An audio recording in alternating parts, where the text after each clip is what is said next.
Cheating issues in relationships often put people in a difficult choice. Many people believe that divorce is the only possible way out.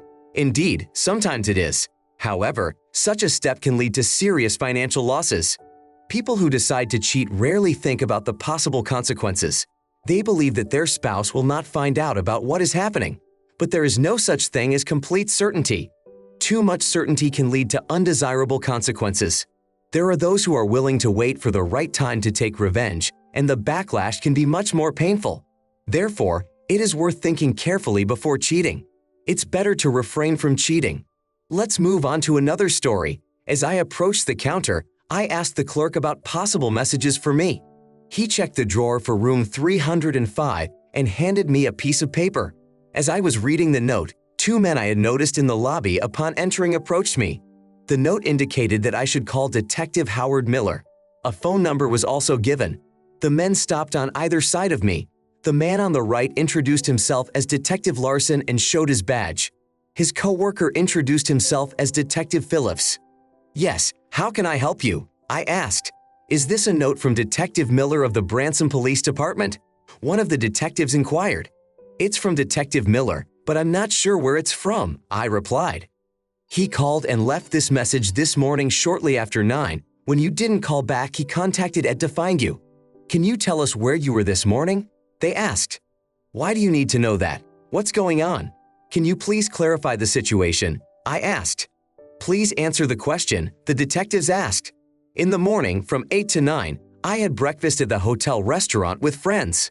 From 9 to noon, I participated in a seminar held in the conference room of our hotel. I had lunch with new acquaintances I met at the seminar from 12 to 1 o'clock. After that, attended the afternoon event, which lasted from 1 to 5:30. The informal gathering over cocktails continued from 5:30 to 6 in the evening. I spent dinner at the hotel from 6 to 7 in the evening. Then, in the restaurant, we enjoyed drinks until 7:15. After that, moved on to the Boom Boom Bar, where I spent the time until a few minutes ago. Now I'm here, and I want to know why all these questions. I recommend you discuss it with Detective Miller," Larson said. "And what were you doing tonight?" he continued. "And last night, from midnight to 4, I slept," I replied. "Can anyone confirm that?" Again followed the question. "Why would I need someone to confirm my dream?" "You can get that information from Detective Miller," Phillips said. Turning my attention back to my coworkers, Eason and Phillips, I headed for the house phone. Asked the operator to connect the number listed in Detective Miller's note. It seemed to be a cell phone because even though it was late, it was picked up on the third ring. "Hello, is this Detective Miller?" I began the dialogue. "This is Frank Thomas. I just got your message." "Ah, Mr. Thomas, you weren't easy to find," he prompted. "I've been in meetings all day. I just saw your message. I have 2 local police officers with me now, asking me questions without explanation," I replied. "Unfortunately, I must tell you the sad news. Your wife has died," he replied. "What? How did that happen?" "Everything was fine when I spoke to her last night," I asked. "What time was that?" he questioned once again. "Around 6 o'clock." "And you? Where did you call her from?" "From my hotel room," I clarified. "From midnight to 4 in the morning. She was murdered this morning. It seems someone invaded your home and took her life." "Oh my God, oh no," I whispered into the phone. "Do you have any clues as to who might have done this? Was it an attempted robbery? Was anything of value taken, like TVs or DVRs?" "I can't discuss this over the phone, Mr. Thomas," Detective Miller replied. "Let's discuss it when you get back. When do you plan to be home?"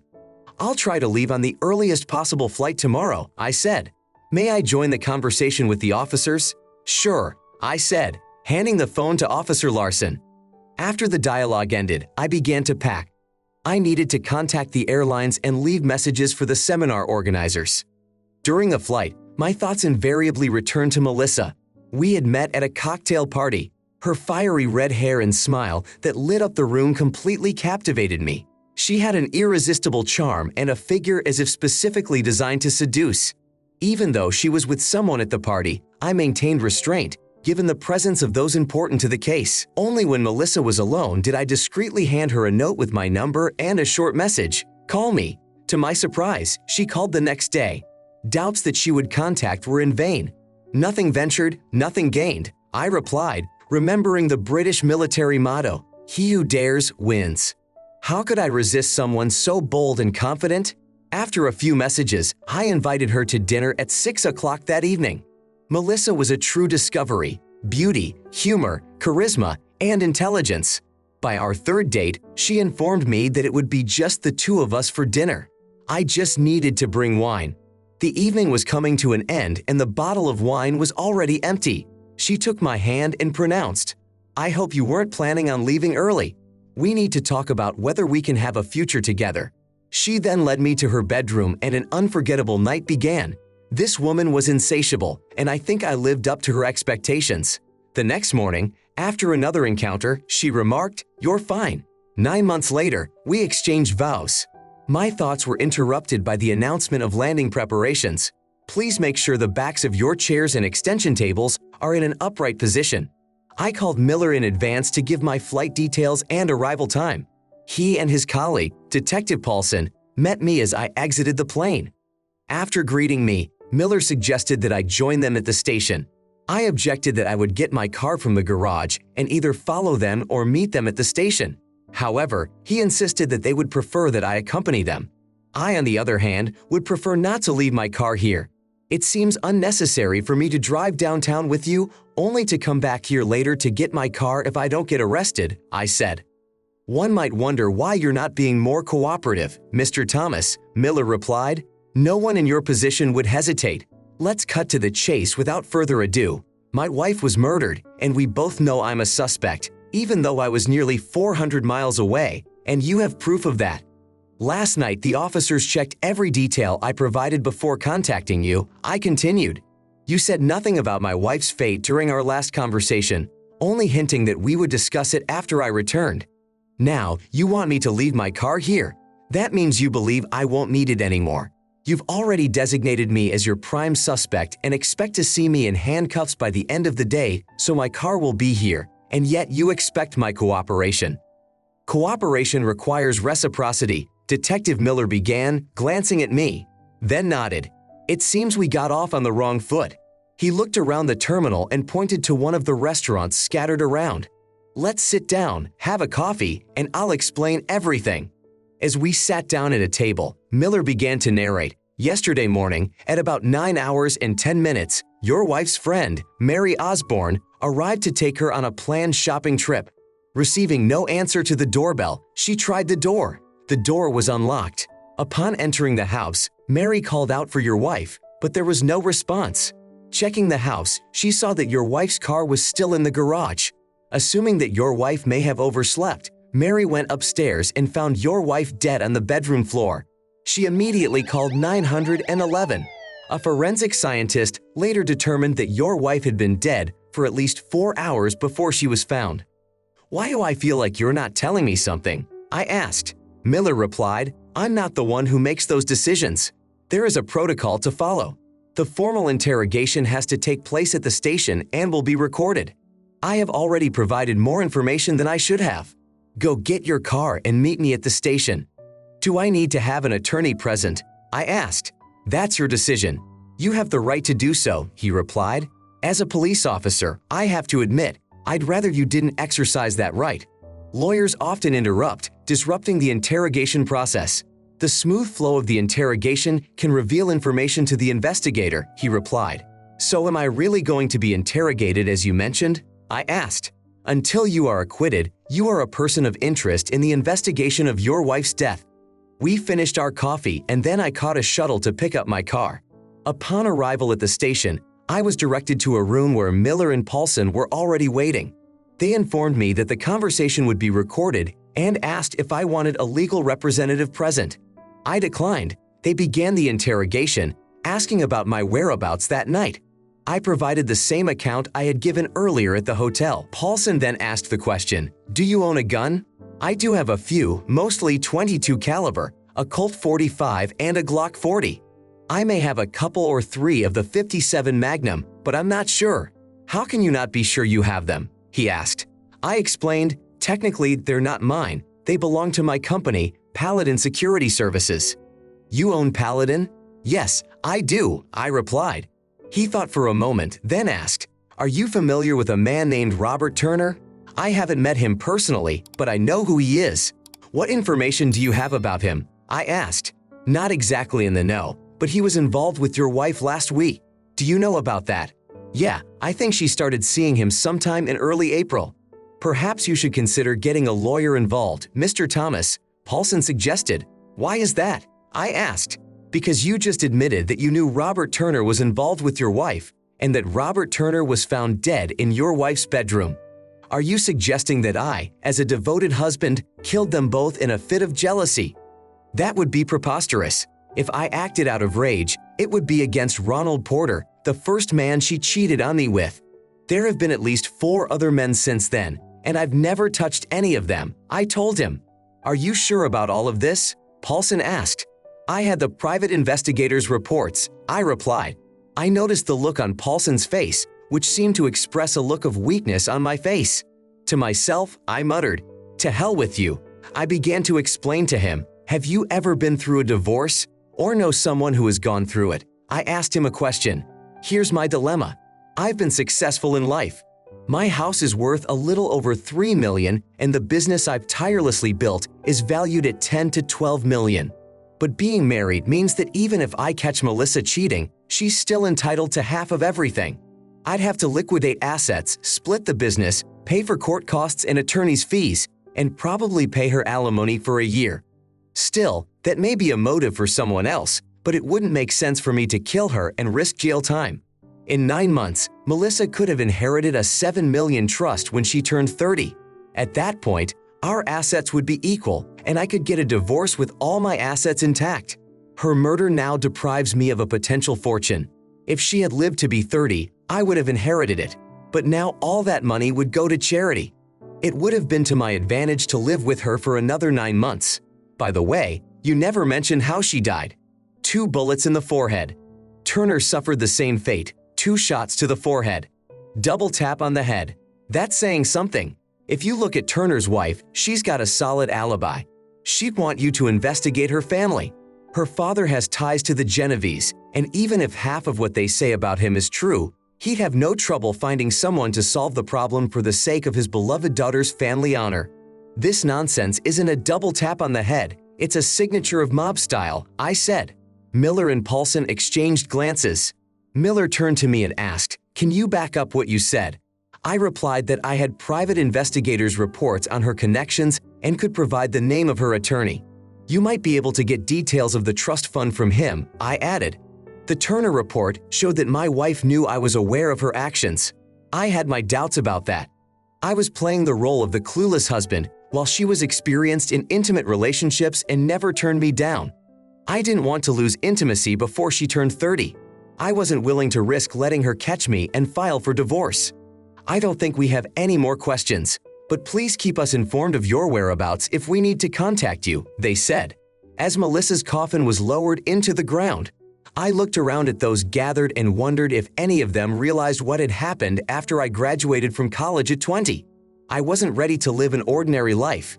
I craved adventure. I wanted to take risks and enjoy life's experiences before succumbing to the routine of a typical existence. I saw an opportunity for excitement and enlisted in the military. However, my military career was short-lived. During the 3rd week of basic training, a few troublemakers from my platoon decided to teach a student a lesson, taking him by surprise while I was taking a shower. I found myself defenseless as they attacked me with socks filled with bars of soap. I never had any formal martial arts training. I'm not sure why I acted this way. Perhaps it was something I saw in a movie and unconsciously remembered. I executed a quick leg swing, not a kick, moving with force from right to left. One of the participants fell to the floor of the shower stall where their heads made contact, causing them to bleed. One of them cried out, "Oh my God, he's bleeding." This prompted one of the attackers to loosen his grip and check the fallen man. This gave me a chance to break free. With another kick of his foot, the other man suddenly fell. I was now held down by fewer men and managed to break free from under the blanket. 2 of the men were now lying on the floor with a 3rd man bent over them. The 2 standing men looked at them with expressions that seemed to convey, "Whoa, this is not how we planned it." I grabbed one of them by the arm and pressed his face against the shower wall with force, causing him to fall. The other man started to back away as the one sitting on my lap tried to get up. Deciding it was best to keep him from moving, I delivered a decisive blow towards the remaining attacker. He turned around and ran away. The first man I had immobilized didn't move. The second man tried to move, so I had to immobilize him. At this point, the platoon sergeants arrived. Sicked, Marks noticed the blanket and soap socks and immediately assessed the situation. I tried to go around him, but he intercepted me, questioning my intentions. "Where are you going?" he asked. "There's another one of those guys out there, and I'm chasing him," I said. "But Tasjit." Marks intervened sternly. "Stop it, Thomas. Whatever you did to deal with them earlier won't work with me. Now just stand there while I sort things out."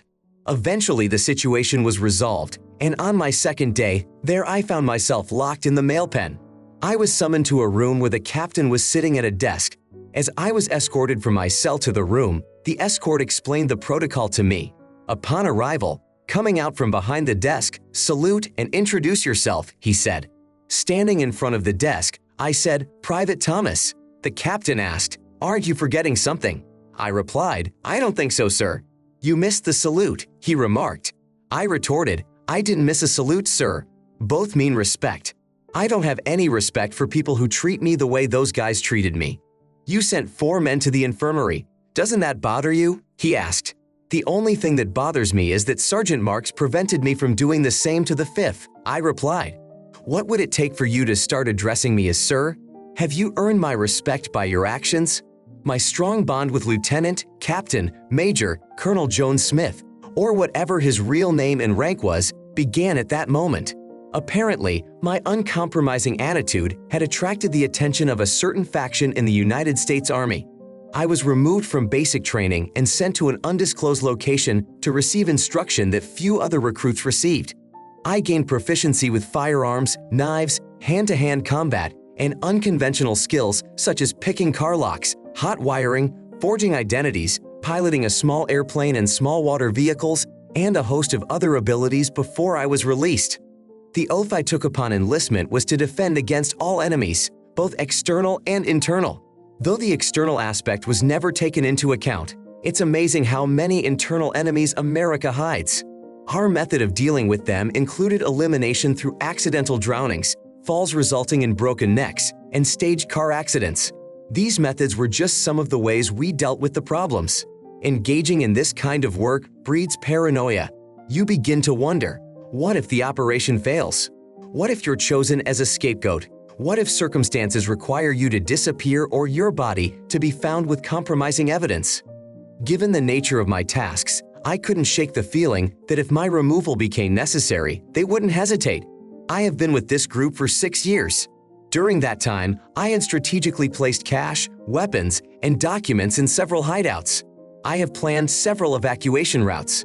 Fortunately, I never had to use them, but I made sure they were accessible. After leaving the group, I established myself in the security field.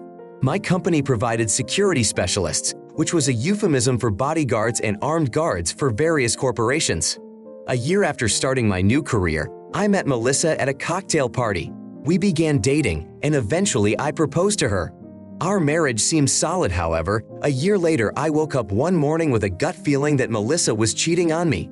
Although I had no proof of her infidelity, I decided to hire a private investigator. Within a week, I obtained evidence of her affair with a man named Ronald Porter. Armed with this information, I began to consider my next move. I already knew what had to be done. The challenge was to accomplish it without repercussions for me. Melissa had always been affectionate and loving, never refusing me in the bedroom. She often took the initiative, and I couldn't understand why she was cheating. Despite this, I didn't delve into the reasons for her actions. Instead, I focused on preserving our marriage while quietly planning my future for the years to come. From time to time, I monitored Melissa's activities and discovered that she was seeing at least 4 additional partners. I stored this information away, waiting for the right moment. While in the military, I acquired the skill of flying. It was necessary for operational purposes, not because of personal passion or interest. Flying was simply a task I occasionally had to perform. After leaving the Army, I never expected to profit from flying unless I was a passenger on a commercial airline. However, using one of the false identities I got while in the service and some of the money, I bought a Cessna 172, a Honda Accord, and a Harley motorcycle. I also obtained a silent .22 caliber target pistol from one of my gun catches, waiting for the right opportunity. That opportunity came when I received a private investigator's report on Robert Turner and his connection to his father-in-law. Despite my lack of sincere interest, I frequently attended seminars and trade shows. When I was invited to attend a seminar on industrial safety, I accepted. After the session on Monday, I stayed late for a drink before returning to my hotel room. I informed Melissa of my whereabouts, expressing my love and longing for her. She reciprocated. I had deliberately chosen a hotel that did not have security cameras in the lobbies and stairwells. This was important for my privacy and safety.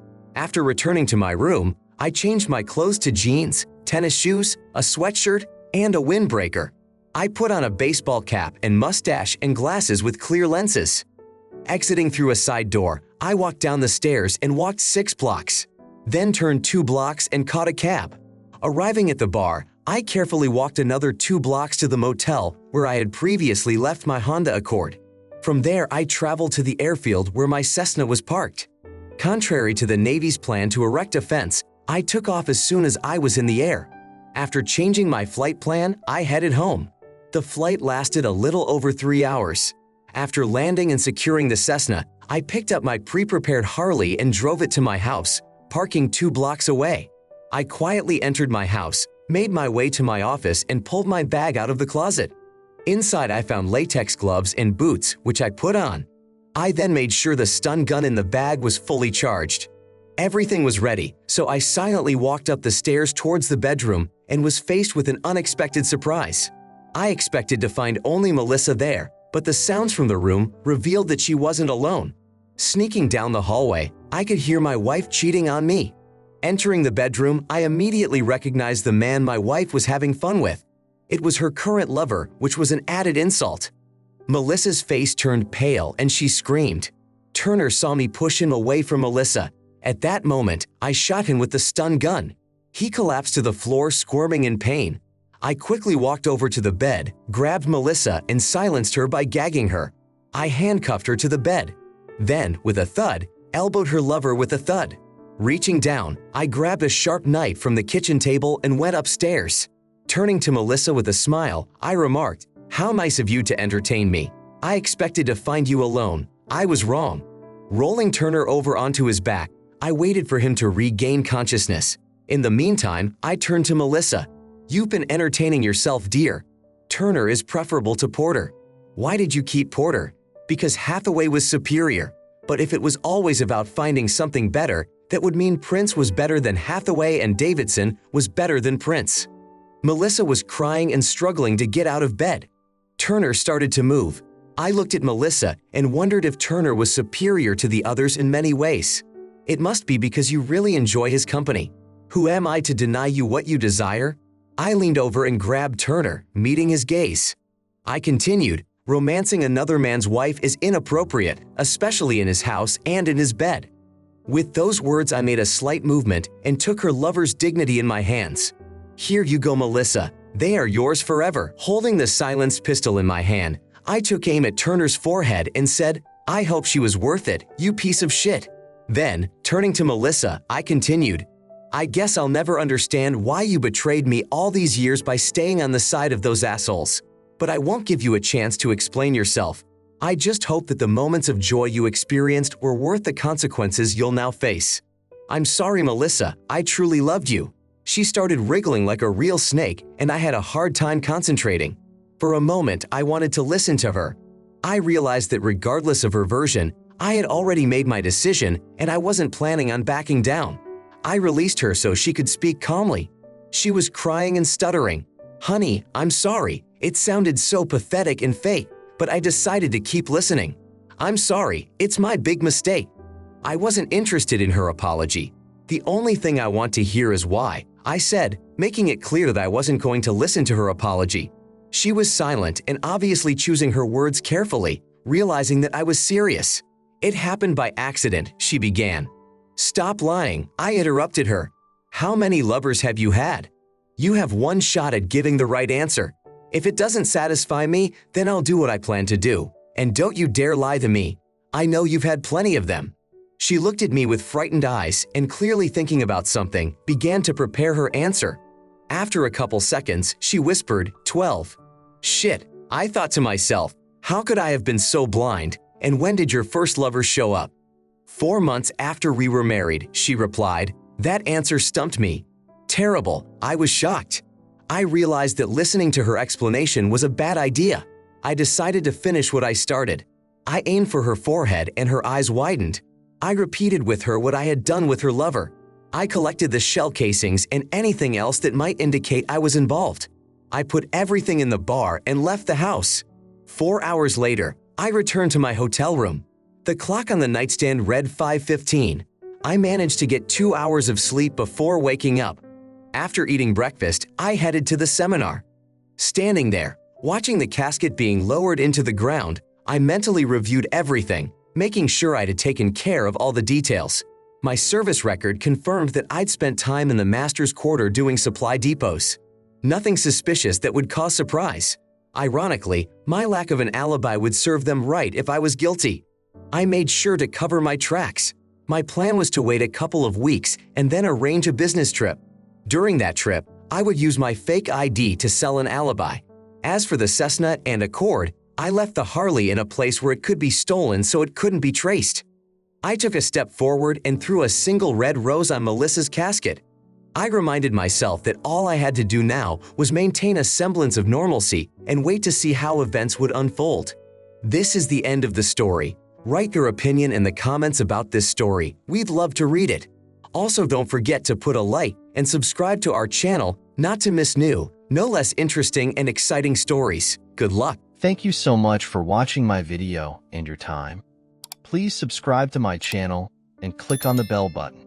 Also, I am very interested to know your personal opinion about this story. You can write it in the comments. I will definitely read it and reply to you personally.